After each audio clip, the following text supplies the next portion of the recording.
Ladies and gentlemen, welcome to another exciting episode of the FlappCast, Behind the Funny, where we find out what goes on behind the scenes at a comedy club. I'm Barbara Holliday, the proprietor. And I'm Joshua Snyder, the worrier. Yes, and sales and marketing director. Those coincide. He's taking selfies of us right now, but we have a very special guest with us today, the original winner of the last comic standing. Please welcome Dat Phan. What? There's nobody clapping. That's the weird part. It's I know. Well, it is a podcast. Yeah.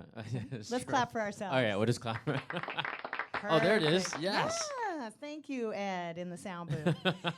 I'm so excited. I can't believe we have not had you on the podcast yet, and here we are a couple episodes in. And I thought we haven't had them. No, I've Dad never has done a never. podcast here ever. Huh. Well, Should I sit further back? I don't know what's going on here. Is this no, where's we're it- cool. is this we're good? cool. Does Okay. it feel uncomfortable? No. You know, Yeah. what I was thinking about is like, is my belly poking out? Like, do I need to button this thing? And that's what I'm concerned about, and I probably shouldn't be worried about that. We So, know. Yeah. You look like $1 million. a million. Damn it. So a lot of what we do on this podcast, we have a lot of comedians listen, and they're always interested in finding out, like, how do I get to where Dat Phan is now? You know, I don't think a lot of people know your history prior to winning that. It was just insane after you won the last comic standing. Your career took Yeah. off, but You know what's so weird, Barbara? Because I've known you for many years now, actually a couple decades probably. Oh, shh. But a long time. I'm only 10. Since I Come was on. a child. Yes. But yeah, and I never feel, I can't imagine at a higher level what it is, because I never really feel like I'm successful. I don't know if that's a common answer you guys get. Like, comics feel that way Really? a lot, I think. maybe Don't- it's a when you comic say- thing, because Yeah. you know, I just like anybody else. I go to Vaughn's, I go to Ralph's, I go and get my fruit, and you know, and then somebody will be like, "Hey, can I get a photo with you?" I'm like, "Really? Me? Sure. Why? I have a cart here. Like, then we'll take a photo." Do you get your fruit at Vaughn's and Ralph's, or one or the other? I prefer Ralph's or Vaughn's, either whatever's, you know, in a decent neighborhood. Do you get stopped a lot for photos? Does it happen a lot? I get stopped at random times, and the weirdest times is when they recognize my voice before they see my face. Oh, and there's other that's times, weird. You know, I wear like a beanie quite often when it's colder. I know this weather is a joke compared to the rest of the country of how cold it is, you know. It's But I wear a beanie as if the apocalypse is gonna happen, and plus my hair is long. I can't. Yeah, I know. Is that the sound of the apocalypse? Yeah. Like millions of people die, but there's like a drum roll going on at the same time. Yeah. So so I'm really shocked when they recognize me, and I forget that I'm famous. I mean, I'm obviously not George Clooney or anything like that, but like, you know, I forget. Well, so I knew you. I was doing comedy back at the same time you were doing comedy and got on the last comic standing. Yes. I think we did some little show at a place called Martini Blues in Orange County somewhere. Right? And I remember seeing you then, but you had so much energy and so much drive, and Now I'm dying. no, you still have it. Actually, you don't even look different. You look the same. Just a little bit more tired, you know. You know, the only time I really kind of felt famous is right after I won Last Comic Standing, and obviously I knew that 100 million people have watched to that point. And at that time, that was crazy. It was We crazy. didn't- Nobody we knew didn't what have it viral was. video or anything Right. like that at that It was time. reality shows was the very beginning of it. Nobody knew. I mean, I'm the season 1 winner, and but now after a while, you know, it's been 14 years since then. Wow. Yeah, it's 2017. I won in 2003, and walking around, I forget that I'm known. And plus, there's a lot of other famous people in the city, so it's just really kind of easy to lose your perception of what it is. Well, how long had you been doing comedy before that? Only 6 years. Only 6 Right, years. I I mean, won that's a last- long time. Well, I won Last Comic Standing with around 6 or 7 years under my belt, so I was competing in the 6th year, and I was going up against people who've done it for 20, 30 years. So. And tell us a little bit about that first experience. Like, was it a lot of pressure? Were they telling you what jokes to do? Do you remember any of The that? hard part is I felt like the kid in the locker room that's in junior high school or trying to get on junior varsity, and I'm dealing with these guys that are seniors in high school, and they're more buff and they're more experienced and played more football games. And I'm like this scrawny little guy that's supposed to take them on. So I think that's the hardest part, is going up against basically the black belts of comedy. That has always been intimidating. And the weird part now is that now I've done it for over 20 years, and I'm running across, you know, youngsters, Ooh, little ones, children. little No, teeny but ones. they're coming up and they're asking for advice, And it's weird being the one that's been around longer than them now when I was always the underdog, you know. Well, during the show, though, how much did you actually have your set planned out, or did they actually tell you, did they look at your set and tell you certain jokes to do? Or Well, I was afraid to show my set because that's showing them all my cards. And then at the time, I only did it for 6 years, so I was highly dependent on looking at my set list and memorizing it and doing it. Now, the way I do stand-up is almost like jazz, where you do it out of order. You manipulate with the formulas. You're bending the rules that you know that shouldn't be bent, you know. And winning. Yeah. No, but I mean, after you do it for a while, you kind of just can do it out of order. Just like anybody who lives their day, they could do stuff out of order. You know your act that well. But back then, were you scared to death? Oh, I was terrified because you have this railroad track and you have your set all planned out, and then you're trying to get the timing down. And now you know that there's millions of people watching, and then they're watching you, and so you know, you didn't have a whole lot of Was there allies. a point when you knew, like, this is it, though? This feels right? Like, this set is going the way I'm planning it? I try to always kill the audience the best I can. We have a little clip of your original set. Can we go ahead and just play a little bit of it? Right. It's fascinating. It's a long time ago. Thank you. I'm very happy. I'm very happy. You know why? Because I'm in a relationship. I'm in a relationship with a girl I love, and she's a white girl. So she has a kid that's not mine, but no, I'm very happy. I love them both. I want to adopt a little girl. I want to be the first Asian guy to adopt a white kid for once. I think it's time for a change. Perfect. Is this PG-13? What we say? Yeah. Oh, you can say whatever well, you just like. to let you know, to a comedian having to hear stuff that he did 10 years ago, I feel like I'm naked in front of a mirror by myself, and I'm touching myself, and I'm seeing the reflection of myself doing. That's how violating it feels to hear my act. It's so funny, though. But the thing is, to me, like I did that. I think that was from like 10 years ago or longer. You're not doing those jokes. And I'm not doing those jokes, and I've more refined what it is. So here I go, man, I need to fix the That's a true comic. That's a you true know what I mean? comic. I mean, that's like you being married now, but then you look back and when you were dating 12 years ago and seeing all the mistakes you were making is like, man, that's. But you know, one of the great things about that set was, I would say a lot of it was there were no Asian role models on TV. None. Zero. And now right? they're everywhere. Well, I mean, we had George Takei and all those guys. Yeah, but I mean, like that set bordering, you know, talking a little bit about interracial relationship and things like that. That was very edgy at the time. And the crazy thing now is there's so many Asian comedians and celebrities and all that stuff. I mean, you look around. I mean, look at Hawaii Five-0, the new one, and all this other stuff, right? The Walking Dead. And if you look at all that stuff, you almost have to kind of do some stuff that's non-Asian now because there's so many of them that are doing it. You know what I mean? So it doesn't sound too. You were truly similar. breaking ground, though. I mean, that's the part that I must give you credit for. Whether you knew you were doing it or not, that's always. I think the craziest part for me is I was 28 years old when I won Last Comic Standing. I just barely turned 28 when I was competing. So when I was touring and headlining, because the first year after I won Last Comic Standing, they had me kind of opening for like Caroline Rhea and all these other comedians and all that stuff, right? So I was the celebrity opening for another celebrity. But then my managers, Bob and Ross at the time, and we go, how do you feel about, in about 6 months, we just have you headline? I'm like, Bob and Ross booked The Tonight Show, by the way, if so you don't know. And they were great. But they were, I'm like, that's like being a green belt in your mind. And all of a sudden go, can we just have you compete now worldwide but in the black belt arena? And you're like, wait, I just... baby! Yeah, so there's not another black belt next to me, so I had to learn to sink or swim like really fast.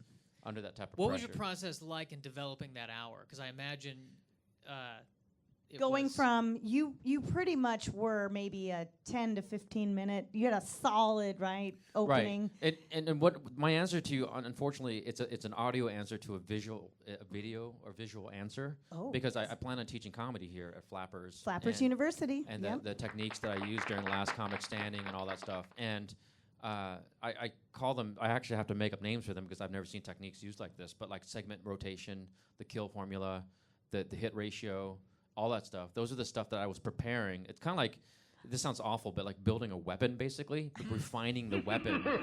So, yeah. No, but that the weapon's automatic and you know what you have to have accuracy, all that stuff. And I actually teach it to some of my students on the classes I teach at other theaters and all that stuff, and they take notes really intensely. So from the beginning of you doing stand-up, you had this sort of charting of comedy. Right. Like you chart out your laughs per minute, right? So what it is, it's a combination of right brain, left brain, logical and creative, and then it starts going down to a scientific approach to stand-up mixed with spiritual. I know it sounds completely insane what I'm saying. And people thought I was crazy on Last Comic Standing when I said this stuff. They're making fun of the very notebook that I had that I was using to beat out my opponents. So there is an actual, I mean, and if you look at movies, if you look at things where they have storyboards and they plan out the production and the weather and the time scale breakdown and the manpower versus the budget, it's almost similar with stand-up comedy. Like if you plan it out. Yeah, but I don't know any comic who does that. Do you, Joshua? I mean, the closest maybe would, I know Titus is really Titus scripts is out. pretty Brian methodical. Regan is pretty technical with Is this he? stuff. I've seen him like take notes and like really get it down, and you see the multiple tags he does and callbacks within his stuff. There's structure there for sure. So you write a new joke and you go on stage and you try it out, and then do you give it like some kind of a ranking at that point, or you know that this is going to be part of the You could fun? rank it. I mean, The Simpsons is one of the longest running cartoons out there. That's not like a cartoon, but it's like a cartoon for prime time. And they have they're like one laugh for every 15, 20 seconds. The Family Guy started beating them out and taking over with the torch, and they're at like 10 to 15 second intervals of laughter. So if you talk about 4 or 5 laughs per minute, I mean, that's really the kill formula on how many times you can kill the audience within a certain period of time. I mean, I see other comics, like I've seen Cosby do it, I've seen Seinfeld do it, I studied off of them, I actually graphed their stuff out. The only difference is I do it out visually, so that students can see the illustration of what, when you take sound and you make it visual, it looks different, right? You see all these wavelengths and all this stuff, but that's a sound. Or you take light and you show the wavelengths of light in the spectrum of colors. It's still light, it's just showing it in a form where it's a way that the brain can comprehend. And you can actually teach this. I can teach it, I've taught it. I've rented out theaters in San Diego as a beta testing program. I've had somewhere around 20, 30 students already within the first 2 weeks. I taught them the technique, and they're using it now. I feel like Tony Robbins. And is it working? So when you have personal power, and I love Tony Robbins, by the way. So I love that guy. I talked to Tony Robbins. Oh, do you? Yes, I did. Nice. Only once, but he was very, very nice. Yes. Yeah, no, he's awesome. It's a true story. When Super I met you sweet. and I was homeless because I was living out of my car in Orange County at the time. It's true. I met you in front of one of the comedy clubs. I was living out of my car. In the back, I had a gallon of water, some vitamins, and a loaf of bread. And I also had Tony Robbins DVDs or CDs in there, or tapes or whatever, that I was listening to at the time. And I was listening to it while I was homeless to get me through the roughest times and to get me to where I am now. Is he the secret? Is it? No, that's something else. That's something else. No, Yeah. The secrets. Yeah. But as far as all He's those a motivational speaker. So much Well, judgment there. Yeah. So much judgment. but all those formulas and all that stuff, I teach it. I've never. You're totally discounting the fact that you went from living in a car as a homeless person, to winning a major reality Which show. I didn't bathe sometimes for like 6 days, by the way. I was That's doing bird baths insane. in the bathroom at like a restaurant that I was weighing tables at. I don't want to say the name. I don't want to get them in trouble. But but basically, yeah, I was doing. But when you won, did you think this is it? Like I'm out of my car, or nothing, or you were just concentrating on the jokes? Or and did you the get a nicer formulas? car? There was. Well, I did get a nicer car, but it took me a while. It took me several years. I had my crazy years where I was partying and all that stuff, which is why I don't party now. Yeah. And I had my growing periods. I had times where I was slightly corrupted from the power. I was drunk with power. I went through a lot of learning phases right after Last Comic Standing. And I went through the intensity of competing with it. And I went back to the other seasons where things would run differently. And auditioning, I learned through a lot of failure. That's why I tried to approach it from a scientific base, because when your emotional side, when your creative side, which is great, you don't want to ever lose that, you know that, right? Yeah, such a battle though between left and right. all the Because time. in the creative side is fear and anger and just lack of motivation or trust in yourself. Josh lives in Yeah, that. yeah. That's But that's where a lot of the jokes Thanks. come from. But if I let that dominate myself, that's why I had to go over to the scientific side and switch to logic and go, okay, what is really happening here? I have to step back and really take a look at the structure of this. Otherwise, I'm going to be living a life of doubt and anger and fear. I mean, And Judaism. yeah, let's bring religion now into the. into this formula. Yeah. Barbara's getting really good at those. Yeah, we have fun with our noises. But I love teaching too because I always say that we teach people to be authentic. Like we get to teach people to kind of be themselves, which sounds so simple. Yet, you have to learn the rules of comedy. Like what you're able to do is demonstrate scientifically how jokes work, right, and how laughs happen, which is a very hard thing to do. I don't think I've even come to that point where I can see it. Like I can't wait to see what I've heard about your method for years. I've seen your notebooks and I've seen your graphs, but I'm actually quite excited to listen to you teach it. I hate to say this, but I'm passionate. Almost more passionate about teaching right now stand-up comedy than actually doing it, and because I've done it for 20 years. And to me, doing stand-up, like let's say this room, as we had many times, is packed in this room. This room seats like 200 something or whatever, right? 200. So with this room, when it's packed and you get up, your job is to come in and kill, just destroy up there and do the best you can. To me, that is a battlefield. Seriously, but it's a battlefield, right? Yep. But it was so great when I was teaching the class where there was, say, just 14 students in here or 20 instead of 200, right? And now I call it just going in deep now. Because now instead of getting up there and just doing the formula, I could be in front of the students and go, okay, guys, there's a battlefield that you're going to go on one day. I need to prepare you the best I can. I mean, I hate to approach things like I do to war, but I've always approached it that way. Seriously, when I first met you, I was living out of my car. That was like me living in the hovercraft on the Matrix, like trying to stay alive, right? And my point is Neo. No, but the thing is, I like being in front of those students right there, and being able to. Now I feel like I'm in Vietnam, but I like being with to show them. Are we on Howard Stern right now? What's happening right now? But being able to talk to the students and go, hey, learn from my mistakes. Right. And I like that I'm helping somebody and people are progressing and watching them grow and knowing that I had something to do with it. I truly mean it from the bottom of my heart. Very satisfying. It's very gratifying. Josh teaching. Josh teaches class here as well. Right. You have an intermediate class right now? I have an intermediate class, yes. And I have a business class going on. And I'm afraid of stepping on your guys' toes because I teach little bits of all that. I can't possibly teach all of it because you only have so much time to do it. Well, you know what's great about what we do here is that, there's always something different to be learned from you than there is from me. Right. Like, I'm going to say something to someone and they're going to go, ah. And then I'm going to say something and they're going to go, huh? And then you're going to tell them and they're going to go, aha. Because it's done from a different perspective. Yes. And literally, there was the time where I dropped this thing where I basically color code energies. Ooh. And I know. And most people, so you're excited, but there's other people that are like, is this guy crazy? You know what I'm saying? Like, they think I'm crazy. And I go, well, maybe I'm crazy for thinking that. And then on one of their last classes, I actually paused and I went, maybe I shouldn't tell my class this. And it was like a group of guys, right?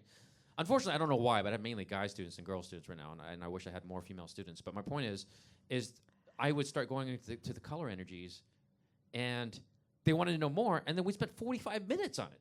So I do it more of a think tank thing. I know I probably have to eventually shape it up here because there's a bunch of other classes taught. Well, usually when I teach, it's just one theater that I rent out. You know what I mean? Mm-hmm. So it's kind of shocking to me sometimes when people want to learn stuff that you're like, are you guys sure you want to cover this? All right, I guess. And then you end up going off on it for an hour and a half. Right. So how do you feel after, you have so much history since you were actually born in Vietnam. I was born in Saigon, Vietnam, when it was called Saigon. We evacuated during the Vietnam War, towards the tail end, during the fall of Saigon. Kind of tells you how old I am. Crazy. I was a baby, yeah. Wow. And we escaped. People were shooting at us. Families were getting blown up in front of us. I know the whole thing about, from my family on what it feels like to be a refugee and escaping a war-torn country and trying to get opportunity and all that stuff. And imagine if Trump were president. I would still be stuck in Vietnam. But the thing is, we come over here, and now I'm telling jokes, which that's a whole joke in itself, because everybody else coming over, they're trying to be doctors, lawyers, or whatever it is. Now, were you old enough at the time to even remember it, or were you like really, really young? I was a couple of months old. Yeah. I remember almost nothing about Vietnam, to be honest with you. But I remember being in Chicago. I lived there for 5 years when we were refugees, and we had in-laws there. And I remember the weather, and I remember... And hearing your parents share stories about it. Oh, I'm yeah. sure. No, but that's how I remember Vietnam. Yeah. My mom would tell me stories, or my dad, or whatever it is, about the deaths or whatever. My mom went through so much, and now I look back and I go, oh, that's why she was doing so much laundry, or that's why she's stocking away food and deodorant. Oh, that's why she's hiding cash. You know what I mean? Like as a kid, it's like my mom's just weird. I don't understand why she's doing this. And as you get older as an adult, you're like, you start thinking back because your parents kind of defined you and they help bring you in this world. And later on, as you get older, you kind of start to look back. Understand. Yeah, you start understanding as an Start to adult that was their understand. age, going, that's why my mom was doing that at this age. You know. See, your So- mom and my mom would be friends because they could. The parent they would share the paranoia. That'd be great. Right. Most ethnic moms, yeah, paranoia, constant paranoia, and yeah. Hey, listen, my parents are one generation away from the Holocaust, and that Right. I mean, and I was thinking It like is the you're- same. But when I see how they think and what they say to me, and Right. my dad saying "never think you're safe," you know, Right. which was a shocking thing for Sure. him to say to me, you know, back in 2000 when he said it, and now sadly he may be right. But No, but I mean, I'd be watching Saved by the Bell, and I'm excited about, dating hot chicks, and then my mom would be like, "Don't trust anybody. Don't trust anybody in this world. Nobody, you could rely on no one but yourself." I'm like, am I Jason Bourne? Who's she grooming right now? Like, am I gonna go out and fight the world and not, But looking back now, I go, okay. Looking at these war films, looking at like war survivors, being more mature, I kind of go, I could see how that would do that to a parent, seeing families blown up in front of you. I know that's not very funny at all. There's what made you do I mean, was it this tragic upbringing that you think made your mind think I've got to get release from this and make fun or have some fun here? They say 3 of the biggest lessons in your life is 1, being poor, 2, having your heart broken, and then 3, I forgot what it was, but like I'm sure it's happened to me. Yeah, I know. I'm sure it's happened to a lot of comedians. But the first 2 has happened to me, and every major change in my life, and I hopefully made it to the better, is through a major breakup. Losing someone that's really important to me, a woman that I was crazy about, and then because the definition of motivation is to move towards a desired area or to move away from an undesired force. And with that being said, one of the major breakups that I had, I was 18 at the time. I was going to college, and I was still hanging around with the parents of my ex-girlfriend because I was hoping to get her back. And then the mom tried to get rid of me by saying, "Hey, go to college and like try to figure out what you want to do with it." So I took her advice. I took a speech class, was making people laugh in it, and I sucked at everything else, to be honest with you. I mean, at that age, I was good at weight training, and I was good at. That's about it. I kind of sucked at running. I sucked at swimming. You don't think of Asians as like big bodybuilders, do you? But I mean, I was the typical I was good at video games. You know what I mean? It's like you're kind of worthless. You don't know what you want usually when you're 18. You think hey, you know what you Mom, here's want. my new husband. He's a video game player. Right? Yeah, exactly. And I was a master at video games, which means nothing in this world, right? I mean, maybe to your video game friends, but which games? I played Counter-Strike. I played Sega. I played Space Harrier, Ring King, Contra, Pro Wrestling. It goes on and on. Super Mario Brothers.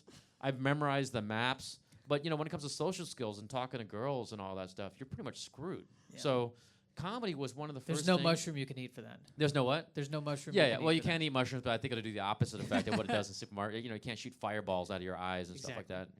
I took speech class too, and I think it was I did something called humorous interpretation. Right. Do you remember that? Where I did that. You read someone else's monologue, but particularly you choose humor or drama, and of course I chose humor, and I was getting laughs reading someone else's lines. I was like, oh. Right. And wow. Comedians. Do you remember? I'm curious. Do you remember what you did? What? I literally just saw it, and which monologue I did. Yeah. I want to say, I don't. I did a It's Star gonna come Trek back to me. parody. That's what I did. Really? Yeah. You I love remember Star Trek. yours? I have a Star Trek poster. By the way, I do themes now on posters. You guys. I make my own posters. seriously? That's how Asian I am. I start photoshopping. I had to learn it over time because I failed math, I failed computer studies, I failed biology. I was like the worst Asian. But now I had to learn over time. I had to learn Photoshop. You learn how to survive. But what I was saying when Photoshop helps you survive. it does. It's I'm telling you, it's a in this life-saving business, skill. even if you know the basic Photoshop, where you for a long time had posters made out of squares and rectangles, it looked like a Japanese origami thing going on. And I did that for years, and I was able to make money off of it. But now I know how to cut shapes like circles and other things too, right? And bodies and all that stuff. But my point is when you were talking about speech, right? Not cutting body, like now it's becoming CSI. Yeah. But what we're talking about the speech is, I think all of us are kind of like X-Men mutants, the comedians, where you actually have a certain power, and certain comics do certain powers better than others, right? but you don't realize you have it in the beginning until you realize you do something that causes you to use those X-Men powers. Does that make sense? Which is laughter, like making people laugh, either a weird quirky thing you do with your face or your timing that you're not realizing it, and then now you just need like a Professor Xavier, which is Flappers University. People like my sadness. That's I think my power. No, but I mean but there's side effects though. Like you know how Rogue, she could absorb power, but then there's a side effect to that because then she can't date guys and all that stuff. So my point is with you, like the sadness is actually a hidden power, but then there's drawbacks too. Correct. Come on. What power is that? Is that the power of denial? Yes, it is. No, you're probably right. I'm sure you're right to some extent. There's always something there's some unique quality to each comedian that always works. Well, and each person's flaw really ultimately becomes comedically everyone derivative else's strength. laughter. I mean, whether it's, like for instance, Drew Lynch, who's got the stutter, and that's, that's where the root of his comedy comes from. But I think some powers draw away from others. Like I got into producing. And producing is a very left brain thing where you have to organize, you know how it is, you run a club, right? So, but the thing is, then it starts drawing away from your jokes because now you have to go more towards logical more often. And then you start pulling away from the crazy right brain, the creative side, because you're always running stuff. Yeah. You want to make sure you run it well. You can't run it creatively. It's funny. One of my jokes was that I was half the product of a computer geek father and half the product of a Walmart mom. So I'm smart enough to buy a computer, but trashy enough to pawn it off for a pack of hobos. And that was, I always talked about that. It was, my dad's a programmer. My mom was a mother. And, there's that just constant left brain, right brain, and that's, I think people do every day with the art struggle is, do I take a full-time job and make money, or do I follow my creative brain, or this is a constant struggle. And plus your mom has the smiley face as the thing, which is Walmart, certainly. But the thing, drum roll, please. Or that instead. Okay. Or indigestion. Or Tums and Rolaids. But thank you. Thank you, Ed. So, no, but I mean, and it's honestly a constant struggle with comedians because, when you take a normal job, Maria Bamford, one of my favorites, she touches base on the, You've work in an seen office. Lady Dynamite, of course. No, I haven't seen that yet. What? I want to check it out. Oh my gosh. Must we plug it again every day, but you must see Lady Dynamite. It's spectacular. She's already going in the second season. Oh, cool. Perfect example of the comic mind demonstrated. But she's one of our X-Men mutant powers. Yes, she's a mutant, but she works sure. normal jobs sometimes just for the heck of it. And it's your constant comedy mind that's fighting that regular world. And honestly, I fought this for a long time, but our mind is not wired like regular people. And then regular people want to be us. You either they don't have it, or they do have it, but then you have to hone and harvest that power and refine it. So it is a constant battle, and how long you want to stay on that side. Oh, look, you're getting like Tinder messages while we're talking. Actually, that's Jimmy Dore texting me. Is that what it is? Only important messages. I'm sitting here like pouring my heart out. Jeff Garland, to Jimmy you Dore, Jay Moore. And Don't then it's mind them. and then Jay Moore's like typing a message on the. Yeah, and I'm like, oh, is it what's happening right now? No, you're more important. A Dad. booking? You are no, more no, important. it's good. Please. But we were we talked about your background. Well, obviously, I think that there's no way you can say you didn't find humor because of all that tragedy. And I mean, you must have in the back of your head saw all that stuff, and you're like, I've got to get relief. I think the biggest part about me that's different from some of the other comedians is they nicknamed me Dr. Jekyll and Mr. Hyde on The Last Comic Standing, because this is the real me, by the way. Is this a good thing? Well, I mean, this is what, if you really hang around with me as a friend, unless I really get to know you, we joke more and more, this is the real person you're talking to. And this throws people off because when they hear the CD, it's, hey, what's doing, all this stuff. And it's like, that's horny, me love you well, that's part me too. That's part me too, but that's me when I step on the stage. Mm-hmm. So I basically save my X-Men powers for when I hit the stage. But when I'm off stage, I think like a producer. And I think that really throws a lot of people off. And I get a lot of amateur comics trying to crack jokes with me. And I feel bad because when they joke to me, they see the humor. I see the matrix. Like I see code going down on where I could fix the code to make it a better thing. I could actually disassemble the rifle and put it back together better than the way they have it.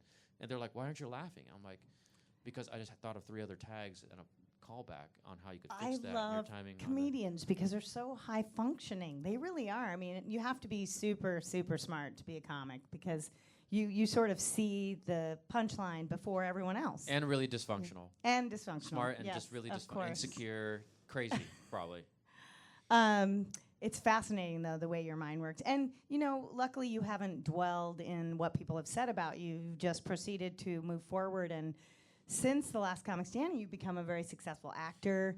Can we say you're in a new film? A big one? If you go on my IMDb International Movie Database, you will see that I'm part of a big movie coming up that I'm not allowed to say myself. But I could say it? It's a big gorilla. Yeah. If you say it, I can't stop you, and I won't get in trouble. Okay. But if I say it, I'll get in trouble because I'm the carries one a who woman signed in his hand and steps on buildings. Barbara saw it on IMDb, guy. by the way, so it's see if public I have information on there. I did. And also, I don't know if you know, I have Startup Season 2. And here's the really weird part. The last 4 TV shows I booked, including the second season, which was 5 shows, right? All the TV stuff I booked, I would say now 80% of it is drama. Very serious. That's the stuff that I'm landing. I'm sorry. Season 2 of what? Season 2 of Startup on Sony Crackle. Startup. Yeah. If you watch my character on them, a reoccurring regular, it's very disturbing, my character. And it's like, I don't know. I think there's a few comedians that do that. Like where... Well, Robin Williams started to do that. And it's a huge honor for me because, obviously he's way up there as far as talent and powers and all that stuff. And I've had people say, hey, you kind of remind me a little bit of him when you're on stage and you're riffing and all that stuff. But then I'm able to do like the very creepy, like the 1-hour photo type of non-funny movies. Mm-hmm. And I guess that kind of excites me. It honors me and it scares me at the same time because it's two completely different polar opposite worlds. Well, your brain is very quick. It's always thinking of something else. You're always thinking of the next thing. But it's also, I am able to tap into the depression side. Yeah. And pull it out and show it raw without the punchlines on it. Wait, you only have one side of your depression? Yeah, it's only the it's kind of like coconuts where they have like the white part on the inside, but the outside's kind of like, oh, is that? And then there's like another layer. Oh. That's like different layers of depression going on. So I'm kidding. But it's all depression over here. I didn't know you just had sections. Good. Right, yeah. There's different. Well, I mean, there are different depression. There's like paralyzing depression. I mean, I'm not a psychotherapist or anything like that, but like. There's the depression that causes you to be sad, and there's the depression that if you tap it the right way, you could actually make humor out of it. Mm. And then there's like the doubting side, and to me, it looks like depression has many different forms. This is a good chance to plug an amazing comedian friend of ours book, Miss Dana Eagle, who just wrote a book called How to Be Depressed. It's quite funny. It's a nice little coffee table book with a really funny survey. Right. And there's a great example of someone taking a real serious situation and turning it into something real fun. And I actually forget about how much people in the world need us, especially how crazy, I'm not going to get into political, but like how the world is just insane. The whole world in general. It's just madness. Every day that you hear the news or you go on Facebook, it's like, even Facebook is scary. Something. You go on there, there's battles going on, right? But do you think right now your mom is like, I knew it. She's right now she's like, you... I was right. Wrong with you. I was right. Something wrong with you. Get you. in the panic room. Yeah. Why you date white depressed people? Now you're depressed. No, but the thing is that I forget that they need us, and they listen to comedy podcasts, and they listen to all this stuff, and even my closest friends, and they're like, oh, I'm like, what are you doing? I'm listening to country as we're driving, and I'm crying like a little girl, right? And then my buddies, they're listening to comedy podcasts. They listen to this and all that, and I'm like, why? And then he goes, that's all I listen to. I'll play it while I'm sleeping. I'm like, I forget that there's people out there that I don't like watching comedy. Yeah, I mean, because I'm in it every day. So I like to go I'll watch horror, drama or other stuff. I watch true crime. Yeah, but sometimes though when you watch those, unfortunately the comic inside of you creates the jokes as you're watching. So you're the lunatic who's watching this TV show about people murdering people, and you're laughing like it's Silence of the Lambs, right? I mean, we're all around it, and you go like, "There's something wrong with me." I'm laughing at somebody stabbing somebody right now. This should not be funny, but then you thought of a punchline for it. But then when you watch a regular comedy that's very, very, not the opposite of dry, you know what I mean? They kind of spell it out for you, it's on the nose. Then you're not laughing at all. Then you look like a crazy person in a strip club that's just staring. I have a hard time watching the multicam sitcoms lately where they put in the laughter. Right. And the canned laughter. But they spell it out. They go, yeah. But I just thought, bada zing.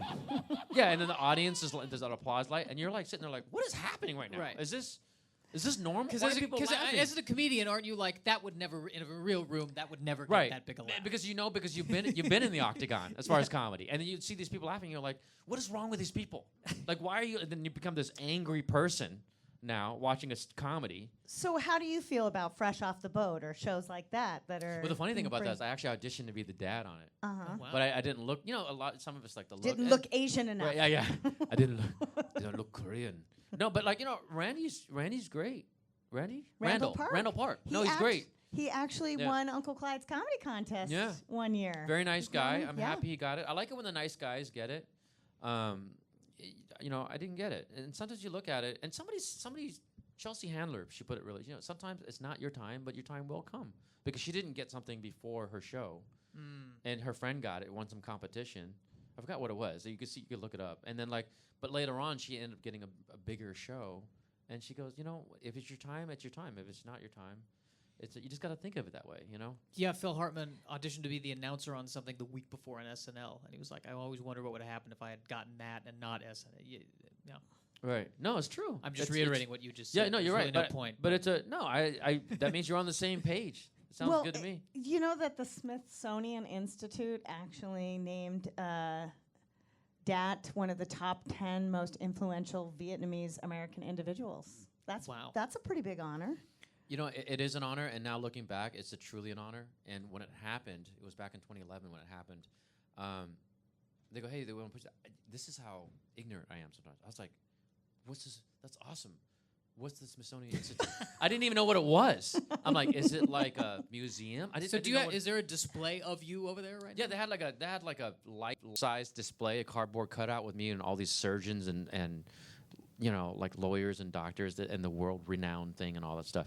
And I'm there as a comedian with a microphone. Hey. And to me, it was like I didn't realize what a big deal it was until people visited in Washington, D.C. and went, "Hey, did you know you're part of this world exhibit? You're part of human history of being one of the most influential Vietnamese people in the world." And I'm like, wow, I didn't realize what a big deal it was. Did they come interview you, or did they? They asked some interview questions over the phone, and they had my management send out a high-res photo of me doing stand-up, and then they cut out the cardboard to put it in their museum display. Actually, guilty feeling I never went to go see it, but I know they had because I was touring. So while it was going around the world, I was touring around the world. They should have had your notebooks and your charts. Right, yeah.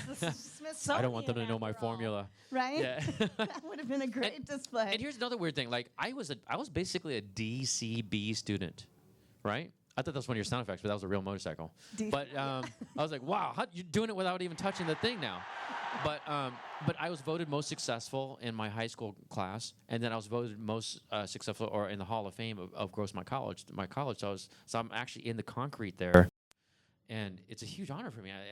I just can't believe I'm on there with all these guys that are I didn't realize you went to Grossmont. I went to SDSU. Yeah. And Mesa. I didn't even make it to to San Diego State. Right? That's how You're sad I am. I was just like a career. Would you say it was called Grossmont? Grossmont in San Diego. No, not gross. That's gross. No, Grossmont College. Grossmont. It's a community college. Yeah.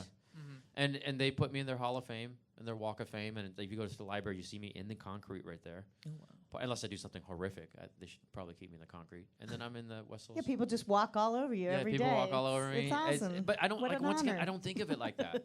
I really don't. I live over here in the valley, and I just. What's next? I mean, what are you working on? I mean, you did have a CD come out, and you're in a movie. I have that movie that Barbara mentioned. You can look for on IMDb. Yeah. It rhymes with what she just coughed. Rhymes with Hong. Yeah. And it's a big budget film, and I'm very very honored to be in that film. And then I also that comes out in March, and then of 2017. And then also I have Startup Season 2. And this is the weird part. I'm a reoccurring regular or a guest on a lot of TV shows. But the weird part about that, it's almost harder to be, and I'm very grateful for this. I don't want you guys to think I'm complaining about being on a TV show, but thank you, fans. That's what he's saying.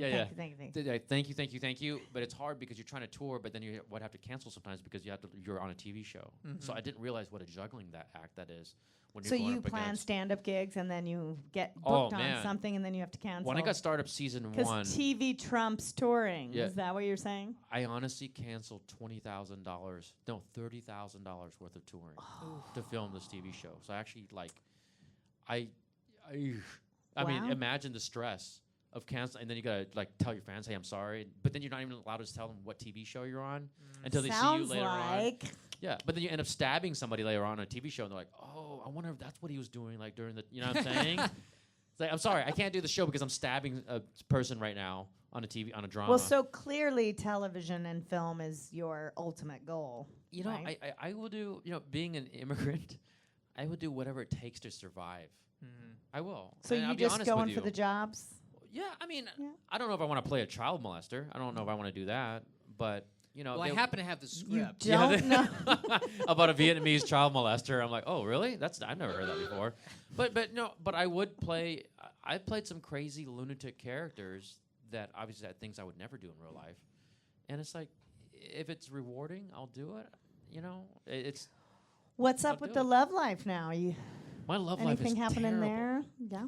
That's definitely a true signature of a comedian. It's just like this is how bad my love life is getting. I'm not even doing a bit. This is just me telling you. Like, my love life is so bad that I just basically erased Tinder. I just erased it. I was like, I don't even know I got to save space so I can have more photos of my neighbor's dog. A cute little puppy, right? I have no women in my life that I'm dating. My sex life is so bad that I think I have condoms rotting, like in my room. Like I gotta look at the expiration date. It is horrible. Like it is so bad that I actually got it. And this is not a joke. I'm serious. I'm thinking about just downsizing my bed so it just fits one person, so I could fit more stuff in my room, right? Because I know there's not going to be a woman in that bed for a very long time. And if she's serious, we're going to probably go bed shopping together. No, but I don't know what it is about being a professional comedian or entertainer. I'm not Ryan Gosling, right? And I don't know how it is with these guys. You are the Ryan Gosling of Vietnam, Dat Phan. In the Smithsonian Institute, I am the Ryan Gosling of the top 10 most And you have a influential. notebook. You have a notebook. Yeah, Is Tinder even worth it though? I mean, I don't know, Is man. Tinder even still around? I didn't even. I date different races of women, but I date mainly white girls. And on Tinder, that's just useless for me in LA. I think maybe I should drop like another 20 pounds or something. I don't So know. many women must approach you after shows, right? They do, but they see. I'm sure different person. Yeah, they see the guy on stage. They see the cool guy at the party, and they don't realize I formulated that from a kill formula. Mm-hmm. They realize that it's an android act that I created, right? Which is based on my life. But then when they see the real person off stage, and I want to watch Law and Order, and they're like, oh. Maybe you should build that into your set. Yeah. You said, I just want to take a moment here. Like, Dat Phan, why you date the white girl? But I watch Law and Order, ladies. If you want to know, I'm very serious when I'm not. Just to let you know. So it's just spend 2 minutes on stage as who you are off stage. So but do it towards the end. But so they're already in love with you, but they know. So LA is it's tough. We can learn this kill formula. We can right? learn the kill formula, Okay. but I'm telling you, it's gonna get you less poon. Well, actually, no, it might get you poon. Let me explain. That may not be possible in my case. We need a poon. You have to wait 32 years for your poon. Here's the thing. In LA, it's tough because you either have people that are not in the business and they don't understand what you're doing. So when you're dating, it's catastrophic to what you're doing. Because on the weekends is when you're busy. Uh-huh. But that's the time they're like, hey, you want to go with my girlfriends over there? Saturday All these night. couples. You're like, Saturday night's when I work. Yeah. Like, you go, what about Monday? They're like, Monday? That's when everybody works. And That's so, when I work. So that doesn't work. And then if you end up dating actresses and actors, they're hot. But if you think actresses and actors, I date both. I go both ways. Bye. Guy or girl, I don't care. No, but the thing Dat is, Phan, bye. when you date actresses, right? It's like almost like being with your fellow soldier. You're in the trenches with them. Mm-hmm. So you're both every day, like you're trying to audition, you're fighting the battlefield, and then now you're trying to date each other. It might happen, but it's just it's tough. I'm telling you. Exhausting. I think I'm getting exhausted and worked up just telling you about dating and making my bed smaller and my condoms rotting. And just basically, I would imagine that a monk probably has more sex than I do, being a comedian, a successful comedian. That deserved a drum roll. Yeah, that deserves tears. I mean, I've seen the comedian couples I've seen are the comedians who are in relationships. It always seems like the spouse is somehow kind of along for the ride and kind of okay and kind of the chill one. It's funny you mention this because I was literally just having like a depressive kind of weekend myself, and I was thinking about if anyone actually understands what our schedule is like. Because it's crazy. The normal person would not, when I tell people, well, we work, 9 a.m. to 11 p.m. sometimes, they're like, and when you add the marketing on top of that. How do you do that? How do you work 9 a.m. to 11? No, we do. Well, let's forget that you're running a comedy club. Let's just say you do stand-up only, right? And then literally, you're sleeping. I would be with female friends. I become basically the non-gay gay guy. So I'm not gay, but I'm like the non-gay guy that might as well be gay because Perfect. I'm not having sex with any of these female friends I have, right? So I'm sitting there like talking about curtains or whatever, and then so I have these hot actress friends. We're watching a movie, at my place or theirs or whatever, and we're watching them, and I'm sitting there with a laptop like I'm about to attack some type of cyber crimes, And what am I doing? I'm on Photoshop making my poster better for my show because it's so tedious and meticulous. I don't want to like hire somebody to do it because then he's not going to do it the right way, whatever it is. So they're over there talking, enjoying the movie, eating popcorn, and I'm sitting here trying to make this Vulcan look better for my what is wrong with me? But if you're passionate about producing, you're passionate about classes. Listen. You can't screw up a Vulcan, so it's good. Don't do that. You got to download some apps, man. Dat Phan, Pick Joiner, and stuff like that. Yeah, Team it's all. writing. There's It's an all app for everything. automated. And then you now. can take them It's on not easier. dates to comedy clubs. And That be way you on can your fill the cell room phone better. all- Yeah, be oh. on the cell phone. And then she's like, why do we always go to comedy clubs all the time on the date? Can we go to La Brea Tar Pits? Speaking of La Brea Tar Pits, let's write a bit about it and take it back to the comedy club. Let's just keep going there until we destroy our relationship, till it crashes and burns. And then you leave me, and I'm more depressed, and I write more bits, and I'm hanging around with other depressed comedians, and we have these sold-out shows, and yet we're all still single. So what's your Tinder profile? My Tinder profile is this Asian loser who's on TV shows, cannot get a girlfriend and keep her in Los Angeles. That's my profile. I know, I'm trying to shorten the name. You are on social media, though. I'm on Instagram all the time, Dat_Fan. I'm on Twitter, Dat_Fan, because I'm Asian. I make them match, so it's easier to kind of link to each other. And then instead of silly redhead versus whatever. And then I don't know why I would be silly redhead, but that's me. That's me on the porno. But there's that, and then I'm on Facebook. You can find me through datphan.com. I'm always on social media. And don't get me wrong, there's people that try to there's women that try to hint towards sex, but then there's other stuff that comes with that. Hint? They hint towards sex? Yeah, they get flirty. What's a hint of yeah. sex? They're like, hey, I really like your show. Let's get laid. No, but Just a small. no, but they would. small hint. But you could see it might go somewhere, and I go, well, and then being a comedian, I go, it could lead to this, and then that, and then now. I No. really should focus on Let's this, stop. producing the show. I'm going to go to Miami and tour. I just want a and- sandwich now. Yeah, you basically went through this whole process plus the sandwich, and you've ended the relationship before it even had a chance. It's bad. It's really messed up world. The one saving grace though is that the worse the relationship is, the more material you have, right?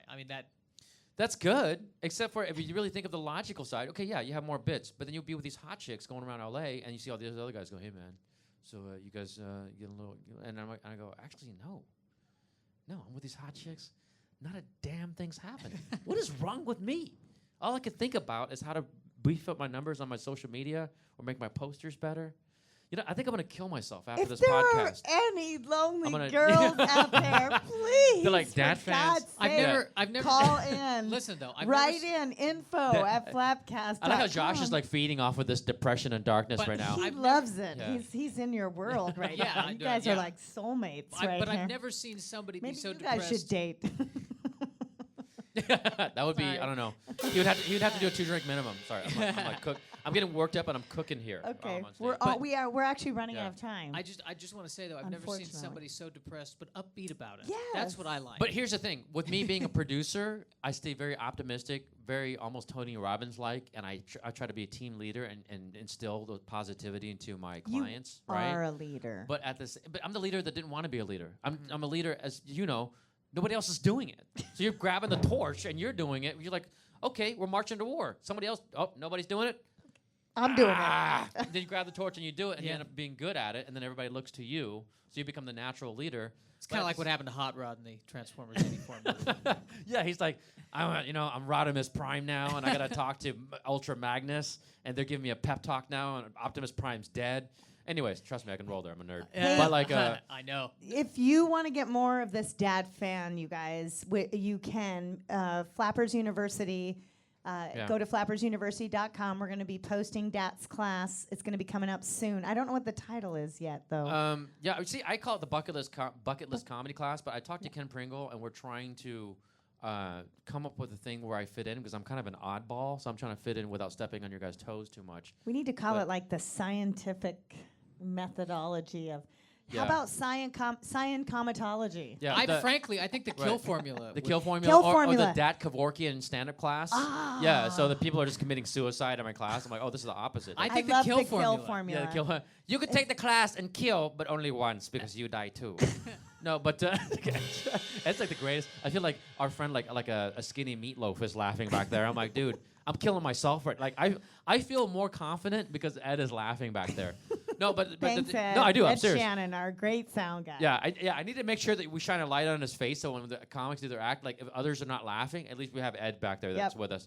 But then we're fighting the side that's regular stand-up brain, and I think that's a constant battle. And I don't know if that's like that with the human condition because I don't know what it's like to be a normal person. So I don't know. Dat, you've thoroughly depressed me today, and I wanted to thank Let you me ask you in particular. how many comedians depress you guys like that? Am I the only? I Well, can't be the only one. It is a nice oxymoron, though. listen, with you know, his I would upbeat rather- energy. But I would rather have this. I Yeah. would rather like if I'm just talking to a comedian. What At bothers least you're me? real. We I are want to be real with you. For What sure. bothers me, the comedians who are never off, who are like, yeah, you know, that's a That little drives me weird. crazy. Like I thought of Yeah. thinking of dating female comics, and I'm like, man, if they're cracking jokes nonstop, I'm like, I'm gonna murder myself. Yeah, in bed, like, I can't. I dated a guy who was just always doing like on, one-liners and I was nonstop. like, no, And stop. I'm like, what? That's enough. What can I do to not end up on CNN right now? Right. Because like and then so yeah. All right. Well, we are running out of time, Dad. It's been such a pleasure. I know we started rolling hot, and we're have stopping you. now when it's rolling hot. I know. We have Jake the Oh. Snake tonight telling road stories. No, You it's- have to get off the stage. Oh for yeah, he's him. coming in. We're Yes. And gonna get ready to rumble. So we got Jake the Snake tonight. Tomorrow we've got the Gong Nights showcase. oh yes, Special showcase for the Gong Show. Nice. That's with Will Arnett is going to be hosting that. casting the TV show. Yes. casting directors coming to check out new talent for the Gong Yes. Show. And we got to start teaching my classes soon around my shooting schedule, so that way we can. Try Yes. To, yeah. Check flappersuniversity.com for the kill formula. That's what we're going to call it. We're I'm just gonna sound like I'm some just gonna type decide. of sniper or And something who like else? that. Who's in Claremont this So, weekend? well, at Burbank this weekend, we have Tracy Ashley from Last Comic Standing. Oh, she tours with Tracy Morgan. Amazing. Nice. Talks about her interracial relationships. Double Tracy. Yes. Yeah. In Claremont, we have the Boubet sisters, Friday, Saturday, and That's Sunday. Boobay, not Boobie. Or- Boobay. and not Michael Bublé. That would It's- really throw that- things off. No. That's- yeah. And They're hilarious musical And comedians. then next week, our special Valentine's Day shows in Burbank. We have Craig Shoemaker doing the early show at 7. the Love Master. And we have Joey Coco Diaz doing Love is Dead Love is Dead at 9 9 p.m. That's our show. You can come to Nice. that, Dad. I know. I'll be hanging around more. since I You'll don't appreciate that show. Have, I don't have a girlfriend, so I'll be And hanging around more. in Claremont on Valentine's Day, we have Tracy Ashley. Yes, and B.T. Kingsley opening up for her. He's Yes. on Kevin Hart's new special half hours. He's hand selected 3 comics, and B.T. Kingsley is one of them. So that's a phenomenal show. In Claremont, we're not normally open on Tuesdays, but we have to be open on VD Day, right? Right. Yes, absolutely. VD Day. Yeah, Valentine's Day. Oh, okay. You know this. I heard that's VD. what it It's the day you So get I think VD. My, Got it? my condoms are rotting. They're All rotting. right. Thank you, everyone, for listening to another exciting episode of the FlappCast. Thank you, Dat Phan, and we're out. Thank you for having me.